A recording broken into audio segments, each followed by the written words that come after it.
ഞാനിപ്പോഴും ഓർക്കുന്നു, 10 വയസ്സുള്ള കൊച്ചു കുഞ്ഞായിരുന്ന സമയത്ത് ഞാൻ ഉമ്മയുടെ മടിയിൽ തലവെച്ചു കിടന്നു. അറിയാതെ ഉറങ്ങിപ്പോയി. പിന്നീട് ഞാൻ ഉണരുന്നത് ഉമ്മയുടെ കണ്ണുനീർ എൻ്റെ കാലിൽ വീണപ്പോഴായിരുന്നു.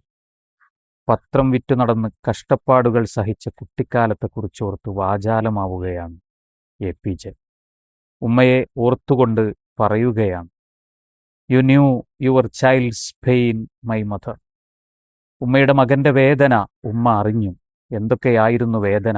നമുക്ക് മുമ്പിൽ വളരെ പ്രതിഭാശാലിയായ എ.പി.ജെ ആണുള്ളത്. മിസൈൽ മാൻ ഓഫ് ഇന്ത്യയാണ്. ഇന്ത്യയുടെ പ്രസിഡന്റായിരുന്നു. ശാസ്ത്ര ഉപദേഷ്ടാവായിരുന്നു. 50ഓളം പുസ്തകങ്ങൾ എഴുതിയിട്ടുണ്ട്. യുവത്വത്തെ നിരന്തരം മോട്ടിവേറ്റ് ചെയ്തുകൊണ്ടിരിക്കുകയാണ്.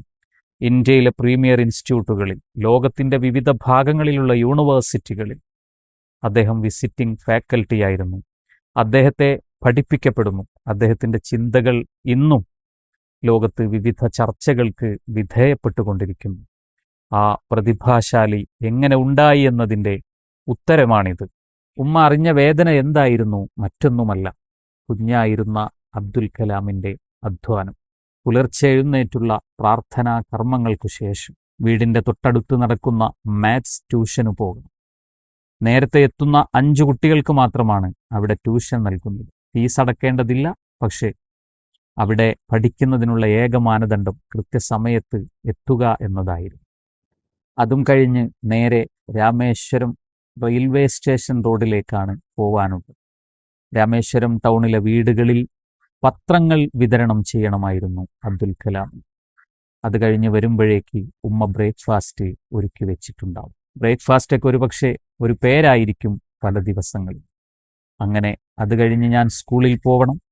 അത് കഴിഞ്ഞ് വരുമ്പോഴേക്ക് ടുവേഴ്സ് മൈ ബിസിനസ് ടൈം എന്നാണ് എ.പി.ജെ പറയുന്നത്. ഈവനിങ് എൻ്റെ ബിസിനസ് സമയമായിരുന്നു. രാവിലെ വിതരണം ചെയ്ത പത്രങ്ങളുടെ ക്യാഷ് കളക്ട് ചെയ്യാൻ വീടുകളിലേക്ക് വീണ്ടും പോകണം. കഴിഞ്ഞു വരുമ്പോഴേക്ക് സന്ധ്യ മയങ്ങിയിട്ടുണ്ടാവും. പിന്നീട് എൻ്റെ പ്രാർത്ഥനയും എൻ്റെ വായനയും എഴുത്തും അങ്ങനെ മുന്നോട്ടു പോകണം. ഇങ്ങനെയുള്ള ഒരു ടൈറ്റ് ഷെഡ്യൂളിൽ 10 വയസ്സുള്ള അബ്ദുൽ കലാം ഉറങ്ങിപ്പോയി. You knew your child's pain my mother. എൻ്റെ മോൻ ക്ഷീണിച്ചുറങ്ങിയതാണല്ലോ എന്നോർത്ത് ഉമ്മ കരഞ്ഞു. ഉമ്മയുടെ കണ്ണുനീർ എൻ്റെ കാലിൽ വീണപ്പോൾ ഞാൻ ഉണർന്നു. നമ്മൾ ഓരോ തവണ വായിക്കുമ്പോഴും അറിയാൻ ശ്രമിക്കുമ്പോഴും നമ്മെ നിരന്തരം പ്രചോദിപ്പിക്കുകയും നമുക്ക് പുതിയ ഊർജം നൽകുകയും ചെയ്യുന്ന വ്യക്തിയായിരുന്നു എ.പി.ജെ. എ.പി.ജെയുടെ ഓർമ്മ ദിനത്തിൽ അദ്ദേഹത്തെക്കുറിച്ച് ആലോചിച്ചപ്പോൾ പറയണമെന്ന് തോന്നിയതാണ്. പത്രം വിറ്റ് കഷ്ടപ്പാടുകൾ സഹിച്ച് ജീവിച്ചിരുന്ന കൊച്ചുകുഞ്ഞ് വളർന്ന് വളർന്ന് ലോകത്തിന്റെ നെറുകയിലെത്തി. മരണശേഷവും വലിയ സന്ദേശങ്ങൾ ലോകത്തെ പഠിപ്പിച്ചുകൊണ്ടിരിക്കുന്നു. ഏതു കഷ്ടപ്പാടുകൾക്കിടയിലും നമ്മെ നിരന്തരം സ്വപ്നം കാണാൻ പഠിപ്പിച്ച ആ വലിയ മനുഷ്യൻ നമുക്കെന്നും ഊർജ്ജമാണ്.